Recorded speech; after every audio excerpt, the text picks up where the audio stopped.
अस्सलामुअलैकुम रहमतुल्लाहि वबरकातुहू। नाजरीन, आप सभी का न्यूज़ टुडे उर्दू में खैर मकदम है। जश्न ईद मिलादुन नबी सल्लल्लाहु अलैहि वसल्लम की तैयारियां हर तरफ जारी हैं और जुलूस मुहम्मदी को अब कुछ ही दिन बाकी रह गए हैं। इसी बीच मकामी इंतज़ामिया और थाना पुलिस की तरफ से पीस मीटिंग मुनक़िद करने का भी सिलसिला जारी है। इसी मुनासिबत से इस्लामपुर टाउन लाइब्रेरी में इस्लामपुर थाना की तरफ से एक पीस मीटिंग मुनक़िद की गई। वहीं दूसरी तरफ ग्वालपोखर ब्लॉक इंतज़ामिया की तरफ से भी एक पीस मीटिंग मुनक़िद की गई, जिसमें इलाके के सियासी व समाजी शख्सियात, समाजी तंजीमों के ज़िम्मेदारान और मसाजिद के अइम्मा किराम भी शरीक हुए।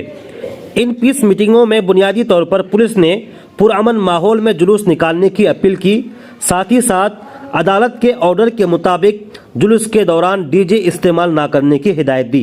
इस दौरान पुलिस ने कहा कि जुलूस कमेटियों के लिए ज़रूरी है तो कमेटी के सेक्रेटरी के नाम और नंबर के साथ थाना के आईसी को दरख्वास्त जमा करें। साथ ही साथ जुलूस किन किन इलाकों से गुजरेगा उन इलाकों की भी निशानदेही करें। सुने पुलिस क्या कह रही है और साथ ही साथ मीटिंग के बाद जो रजा कमेटी के सदर मसरूर आलम हैं और दीगर जो जिम्मेदारान और मसाजिद के अइम्मा किराम हैं, उलमाए किराम हैं, वो क्या कह रहे हैं, सुने।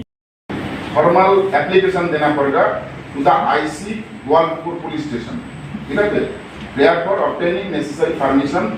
उसमें जो कमेटी का सेक्रेटरी है वो लेके देगा, कब होगा, कहाँ से कहाँ होगा, वो टाइम कितने टाइम में निकलेगा, ये सब मेंशन करके एक तो एप्लीकेशन देगा। वो एप्लीकेशन का साथ जो कमेटी मेंबर्स है उस कमेटी मेंबर का कमेटी का नाम और फोन नंबर देना होगा और लिस्ट ऑफ वॉलंटियर्स जो रहेगा उसका नाम फोन नंबर देना पड़ेगा और रूट चार्ट एक तो देना पड़ेगा। रूट मैप छोड़िए, रूट मैप करना प्रॉब्लम होगा, रूट चार्ट एक तो देना पड़ेगा। आप सभी को माह रबीउल अव्वल का महीना बहुत बहुत मुबारक हो और 28 तारीख को इंशाल्लाह इस बार 12 रबीउल अव्वल का दिन है। इस बार हर साल की तरह इस बार भी जुलूस मोहम्मदी जो हर साल होता है इस साल भी इंशाल्लाह बहुत ही धूमधाम के साथ अच्छे से मनाया जाएगा। और ये कुछ हमारे गाइडलाइंस है जो हमने इस बार तैयार किया है ये, क्योंकि एक पेट में बहुत सारे लोग बोले थे कि पेट में दिया जाए, डीजे को बैन किया गया है। आप देख सकते हैं इसमें कि बहुत सारे गाइडलाइंस है। इस बार हम लोग बाइक रैली को बंद करके ब्लड डोनेशन कैंप कर रहे हैं और जो हॉस्पिटल में पेशेंट है उनके लिए खाने पीने का सामान, फ्रूट्स, और जो जेल में कैदी बंद है उनके लिए खाने पीने का इंतज़ाम कर रहे हैं। और बहुत ही डिसिप्लिन के साथ, बहुत ही अमन और शांति के साथ इस बार भी हमारा रैली इंशाल्लाह कामयाब होगा, हम लोग निकालेंगे। मोहम्मद मसरूर आलम। देखिए, मीटिंग हम लोगों को जो बुलाया गया, तमाम उलमाए किराम को, जो कमेटी वालों को भी साथ में बुलाया गया, सेक्रेटरी सदर को भी बुलाया गया है। तो इसमें ये बताया गया यहाँ कि जो जुलूस में आए दिन हर साल देखा जाता है कि कैसा जुलूस है, कैसा जुलूस? जुलूस मोहम्मदी कब है? 28 तारीख को है ये। तो ये जो हर साल कुछ ना कुछ हादसा हो जाते हैं तो उसकी वजह से ये गाइडलाइंस कुछ बताने के लिए, कुछ रूल्स बताने के लिए हम लोगों को बुलाया गया यहाँ। और हम लोगों को यही बताया गया कि जो आप लोग जुलूस निकालते हैं तो इसको थोड़ा सा अमन और शांति के तरीके से निकाला जाए। और हमारे नबी हुज़ूर सल्लल्लाहु अलैहि वसल्लम जिनके हम याद मना रहे हैं उनका पैगाम भी यही है कि हम इस जुलूस को अमन और शांति के साथ मनाएं और उनकी याद को हम अमन और शांति के साथ मनाएं। बस जुलूस मोहम्मदी को लेकर जुलूस मोहम्मदी में हम यही पैगाम देंगे कि सबसे पहले तो ये कहेंगे कि जो बाइक रैली के साथ निकाला जाता है तो मैं उनको यही कहूँगा कि बाइक और गाड़ी के साथ नहीं निकल करके उनको पैदल निकाला जाए और जितना से ज़्यादा हो सके पैदल ही घूमा जाए। और उसमें जो हमारे हुज़ूर सल्लल्लाहु अलैहि वसल्लम जो पैगाम दे के गए हैं उसको हम अपने नौजवानों तक पहुँचाएँ।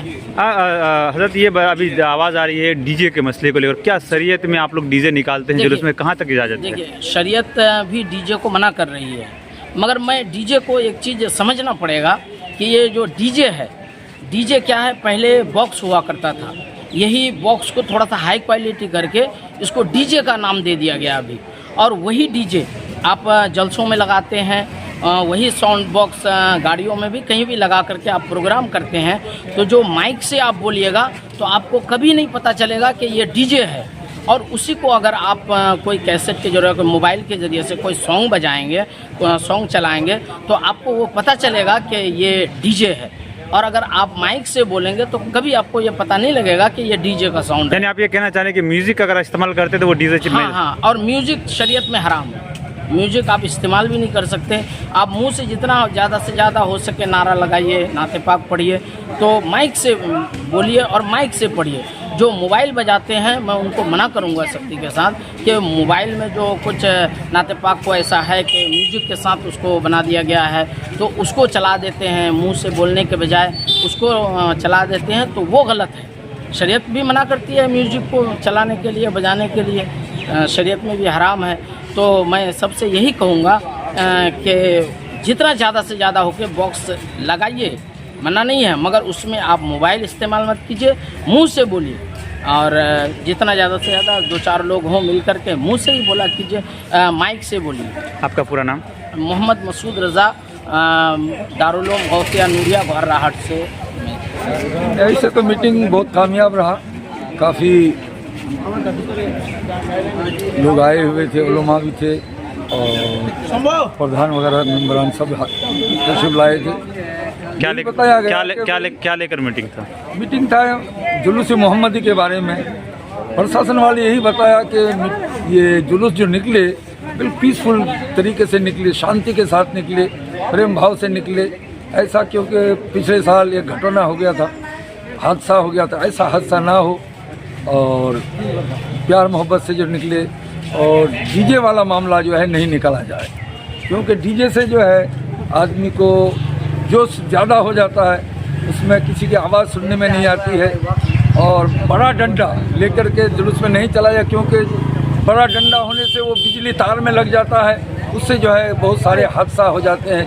इसमें बच्चे वगैरह का जो है मौत भी हो जाती है। इसलिए जो है बड़ा डंडा ना हो, झंडा जो है छोटा छोटा झंडा हो। और तो क्या आप लोग आप लोगों की जो नबी सल्लल्लाहु अलैहि वसल्लम की जो बर्थडे है, जन्मदिन है, उसमें क्या डीजे के आप लोग का शरीयत में अलाव है क्या? शरीयत में हमारे जायज़ नहीं है। तो फिर आप लोग इसके लिए कैसे आप लोग वहाँ पर? ये क्या है कि नौजवान समझते नहीं है, अपने मजहब के बारे में इतना जानकार नहीं है, इसलिए डीजे का इस्तेमाल कर लेते हैं। आप इमाम लोगों पर भी तो जिम्मेदारी होती होगी। ऐसे बताते हैं। आप क्या पैगाम देंगे ऐसे मौके? हम तो पैगाम यही दे रहे हैं कि कोई भी मामला में, शादी ब्याह हो या जुलूस मोहम्मदी हो, इसमें डीजे का इस्तेमाल ना किया जाए। इस बार हमारी शरीयत में जायज़ नहीं है। आज के इस बार के मिलाद नबी के मौके पर क्या पैगाम देंगे नौजवानों को? इस बार जो है हम सभी को यही बताएंगे, तमाम मदारिस वाले को, तमाम उलमा किराम को, तमाम आवाम को यही बताएंगे कि डीजे जुलूस मोहम्मदी में इस्तेमाल ना किया जाए और शादी ब्याह में भी ना किया जाए, क्योंकि हमारे इस्लाम में ये डीजे जायज़ नहीं है। आपका पूरा नाम? मुझे जो है हकीमुद्दीन सिद्दीकी, जाए मस्जिद, इमाम जाए मस्जिद लोधन चौक। आज का मीटिंग जो था ईद मिलादुन नबी के प्रोग्राम को सफलता करने के लिए और कामयाब करने के लिए कि किसी तरह का कहीं कोई हादसा ना हो जाए, जैसे आए दिन हादसा होते आए हैं। और प्रशासन के हमारे आईसी साहब भी यहाँ मौजूद थे, हमारे ब्लॉक के बीडीओ साहब भी मौजूद थे, हमारे ब्लॉक के सहकारी सभापति भी मौजूद थे। और हाई कोर्ट का एक बहुत सख्त आदेश आया है, उस आदेश के बिना पर ईद मिलादुन नबी की कमेटी के जिम्मेदारों को बुलाकर उस गाइडलाइंस को अच्छे तरह से समझा दिया गया है। और समझाने के बाद कह दिया गया है कि आप लोग जिस तरह से भी आप लोग अपने जुलूस को या जुलूस मोहम्मदी को निकालेंगे, उस गाइडलाइन के हिसाब से आपको निकालना है। और आप जो रूट दिया जाएगा या आपका रूट जो होगा, हमको इसकी इतला दी जाए और उसी हिसाब से हम लोग प्रशासन अपने व्यवस्था लेंगे। प्रशासन हमारे हर तरह की जो व्यवस्था लेने की जो गुंजाइश होगी, गुंजाइश करेंगे।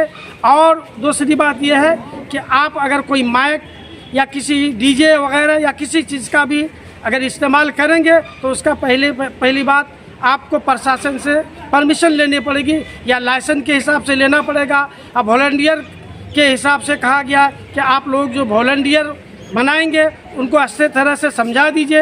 हाई कोर्ट के गाइडलाइंस के हिसाब से वो वॉलंटियर अपनी काम करेंगे और काम करने के बाद जाके हमारे हिंदुस्तान में गंगा जमने की तहजीब है, इस तहजीब के पैमाल ना हो जाए, इज़्ज़त ख़राब ना हो जाए। क्योंकि ये ईद मिलादुन नबी एक हमारे सरकार दो आलम सल्लल्लाहु अलैहि वसल्लम की एक पैदाइश का दिन है। और ईद मिलादुन नबी हम एक दूसरे को पैगाम देना चाहते हैं कि हिंदू मुसलमान किस तरह से रहते हैं और हिंदू मुसलमान को किस तरह चलना चाहिए, ताकि हमारे इस जुलूस से किसी गैर मुस्लिम भाई को किसी तरह की तकलीफ ना हो या किसी तरह की कोई गिला व शिकवा ना हो। मैं यही बात कहकर अपनी बातों को आपका खत्म प्रणाम। करता हूँ।